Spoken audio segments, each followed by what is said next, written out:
We've been on this Advent series for the last 4 Sundays talking about Jesus and his birth. We've done Matthew 1, Matthew 2, Luke 1, Luke 2. We've done all of the nativity scene verses and all the shepherds and magi and Joseph and Mary and Zechariah and all these stories. Today we're going to read possibly the most famous one when it comes to Christmas and the looking forward to Jesus, which is the word Advent. It comes from Isaiah 9, Isaiah chapter 9, verses 1 to 6. We'll read it if you have a Bible, no worries, be on the screen for you there. But it says this: Nevertheless, that time of darkness and despair will not go on forever. Nevertheless, that time of darkness and despair will not go on forever. The land of Zebulun and Naphtali will be humbled, but there will be a time in the future when Galilee of the Gentiles, which lies along the road that runs between the Jordan and the sea, will be filled with glory. There's coming a time that this is going to happen. This is what's going to happen. The people who walk in darkness will see a great light. For those who live in a land of deep darkness, a light will shine. For you will enlarge the nation of Israel, and his people will rejoice, and they will rejoice before you as people rejoicing at the harvest, like warriors dividing plunder. For you will break the yoke of their slavery and lift the heavy burden from their shoulders.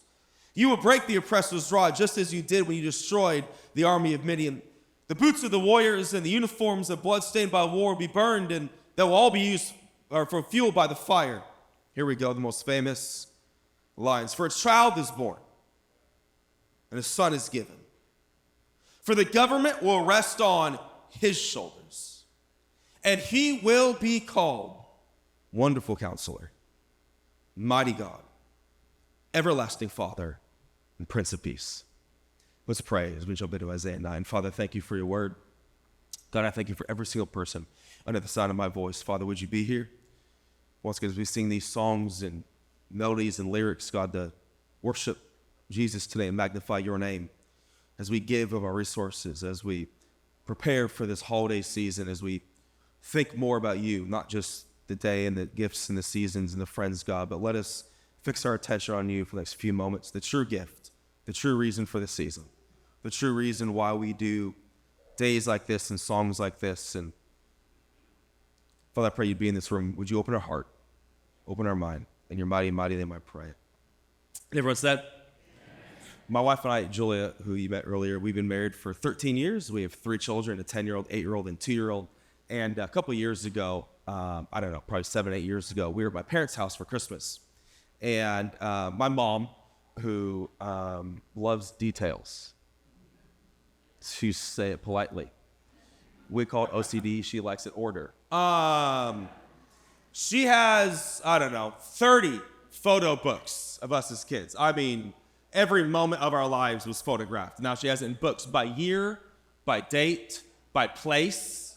Oh, 1996 in that state, in that house. Oh, I have a whole binder from that house. Like, she has it all ordered out. And one year, my mom was like, Julia, we go up and show you like all of Andrew's baby photos. I'm like, okay, I'll see you next Christmas, Julia. You're gonna be up there for a while. Take a snack with you. My mom is showing her these photos, and then Julia has a photo in her hand. She starts walking down the stairs really like aggressively, like very angrily walking down these stairs. And she has like a photo in her hand. And I'm like, what photo did she find? What, ex-girlfriend or what? Like, she looks very upset. And she comes downstairs. I'm talking to my dad. Me and my dad are like looking at each other like, what? And she walks up straight by me and holds this picture. She puts a picture from my face. She goes, it's a picture of me in high school with my shirt off at a gym. I used to be in shape. Don't let this dad bod fool you. I used to be in shape.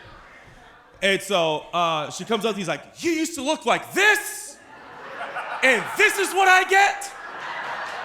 This is real. This is real. Pray for our marriage. I'm still in counseling because of those words. She has a photo of me. This is what you used to look like.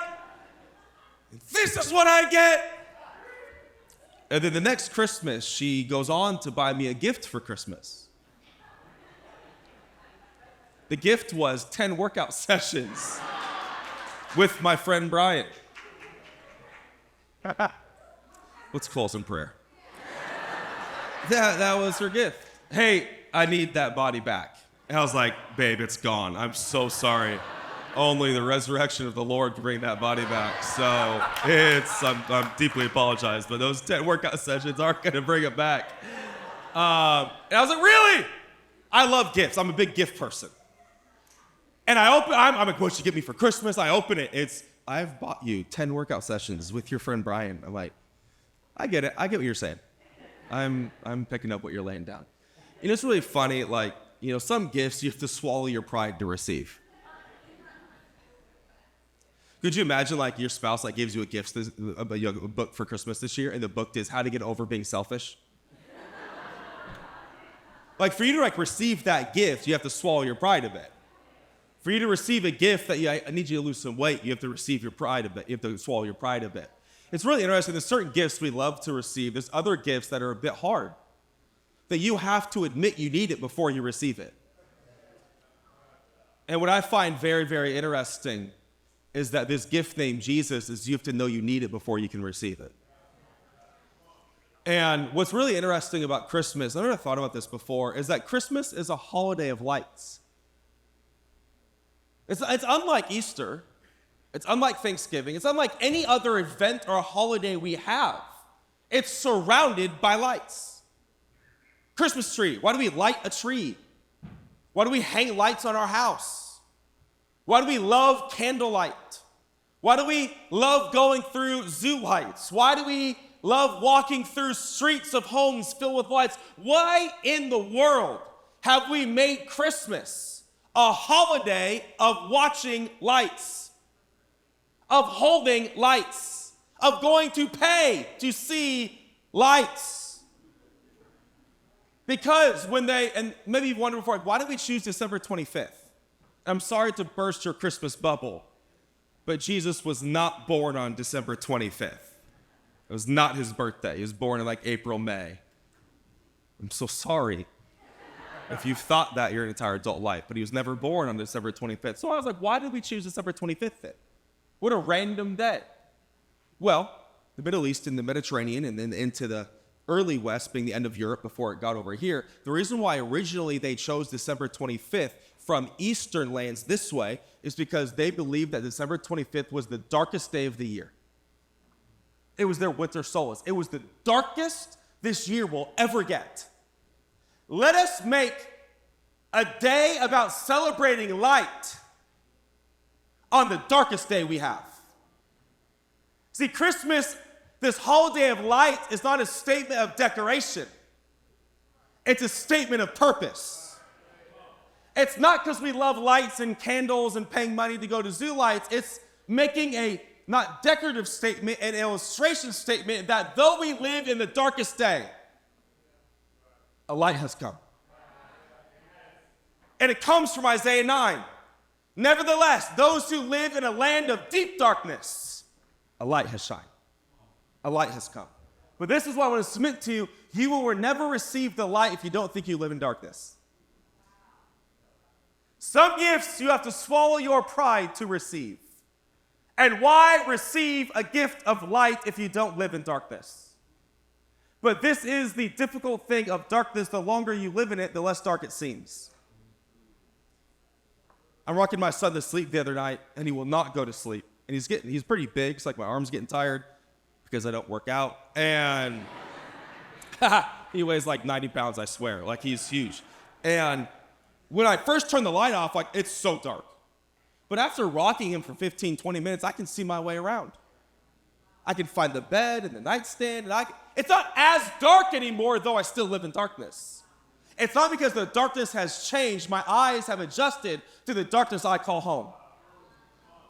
So maybe today you're like, I don't live in darkness. Maybe it might be because you've lived in it for so long, it doesn't seem dark anymore. So there's no reason to accept this light today if we don't admit I need it. I live in a land of deep darkness, and I cannot conjure up light. I must receive light. I must find this light that I'm looking for. I can't conjure it up. I can't build it. I must receive it. That's why Isaiah 9 says, a child is born, a child is given. This does not say a child is raised. A child is I have to be given this gift. Today, I would like to offer, maybe for those of you that have never been in church in your life, never considered Jesus, today I'd like to offer you the greatest gift that you could ever receive. And to be as cliche as possible, it is not the gift under your tree. It's a gift that hung on a tree. But you have to ask yourself, do I live in darkness? That's why I want to receive this light. Why do we celebrate this holiday is Christmas as the holiday of lights? Because the light has come. The light has come.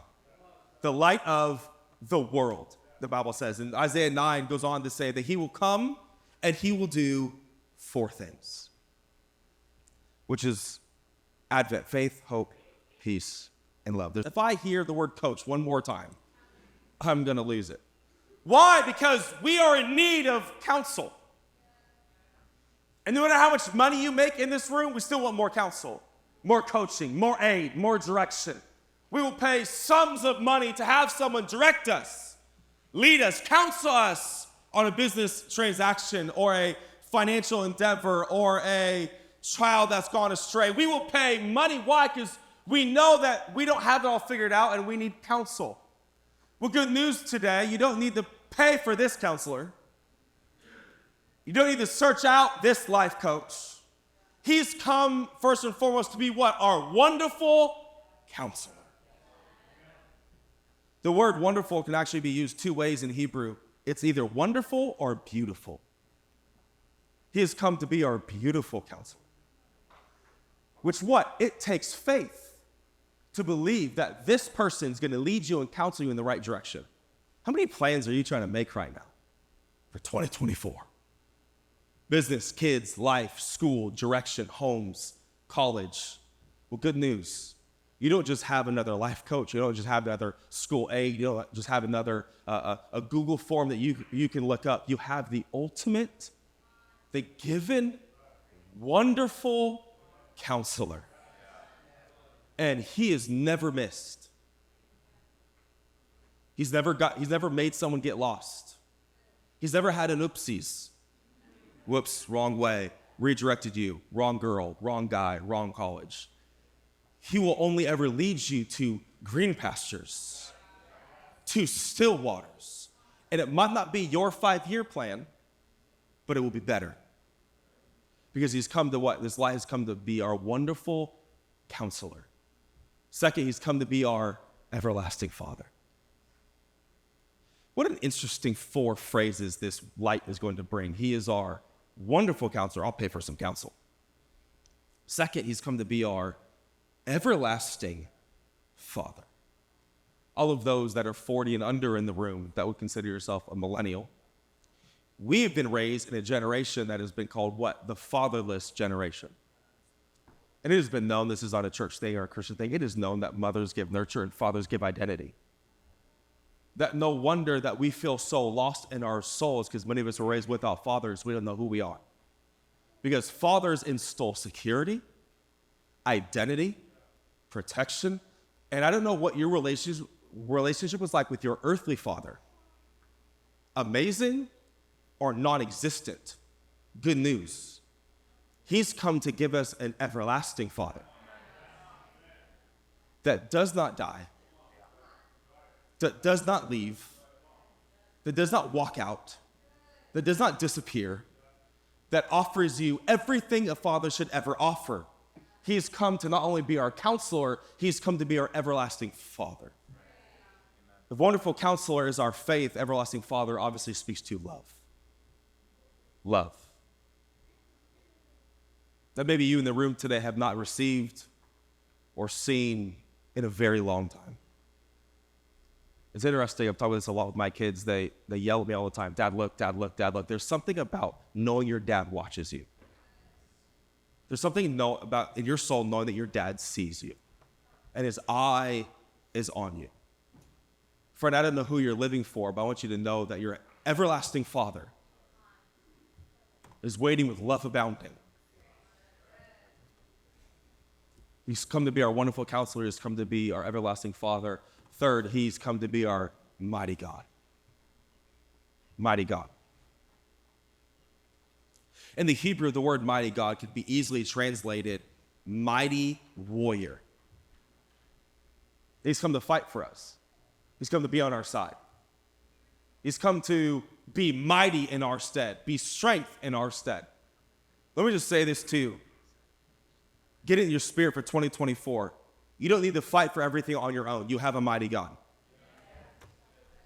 You have somebody that wants to fight for you and with you and in you. You are not by yourself going into this year. You're not by yourself going into that battle. You are not by yourself going into this next season. He has come to be a light unto the world and not just give you counsel, not just be your father. He's come to be mighty God. Which is what? Speaks to our hope. Where does your hope lie? Not optimism. Completely different word. Hope. We use that word a lot, don't we? I hope I got that gift. I hope I got into the college. I hope I got my bonus. And I hope I hit that. We use the word hope a lot. But what we really mean in the English language is more like I'm optimistic. Hope is something completely different. Because hope is not based on a thing. Hope is based on a who. And we put our hope in this person named Jesus. Why? Because I put my hope that he will be mighty for me. That he will show up for me. That he will be fighting on my behalf. So Zechariah, book of Zechariah says that we don't fight by might, but by the Spirit of the Lord. That he's come to be our mighty God. Last, which is really the theme of Christmas, he's come to be our Prince of Peace. Prince of Peace. You know what's really interesting about the word peace in the Hebrew language? It's actually the word wholeness. Wholeness.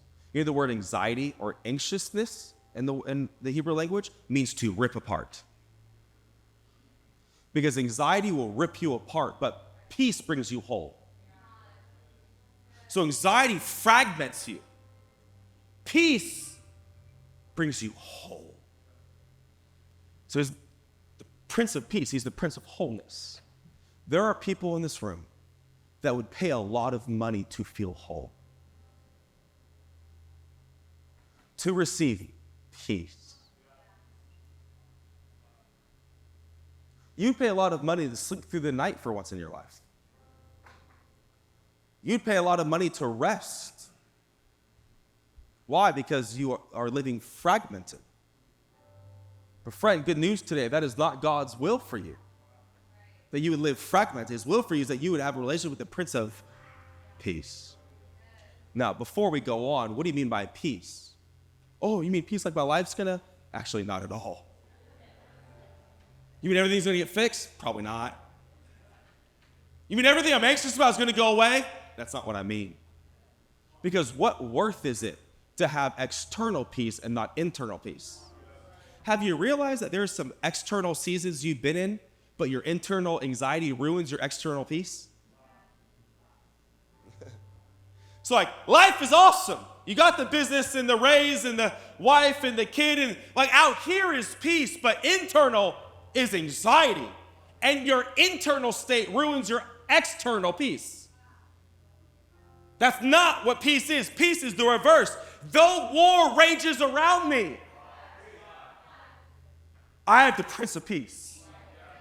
Though my job is out of my control, I have internal peace. Though the marriage might not be where I want it, I have internal peace. Though the money is not where it should be, I have internal peace. Oh, it's actually so much different, this Prince of Peace. So though war and rumors of war and famine and pestilence and disease and death reigns out here, peace reigns in here. Because he's my Prince of Peace. But this is the very, very American thing that we do, is we try to get the subject of peace without the object of peace. Friend, that money's never going to give you peace. Sex is never going to give you peace. That new accolade is never going to give you peace. That new home will never give you peace. That new car will never give you peace. You cannot pursue the subject of peace and ignore the object of peace. For he is our object of peace. And when I pursue the object of peace, I get the subject of peace. For he has come to be our wonderful counselor, everlasting Father, mighty God, and Prince of Peace. Why? Because I'll end where I started. If you are living in deep darkness today, a light has come.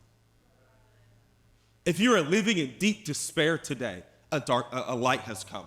If darkness has overshadowed you during this season, a light has come. That's why I love the first word in Isaiah 9:1. It says, nevertheless, those who live in deep darkness, a light has come. Let that be your word of the season, nevertheless. Though the future looks bleak, nevertheless. Though I'm overwhelmed, nevertheless. Though life looks overwhelming, nevertheless. Though the business is up in the air, nevertheless. Though the marriage is on the rocks, nevertheless. Though my health is in question, nevertheless. Nevertheless, if you live in deep darkness, a light has come. But what use is this light if you don't think you need it? For this gift, you have to swallow your pride to receive.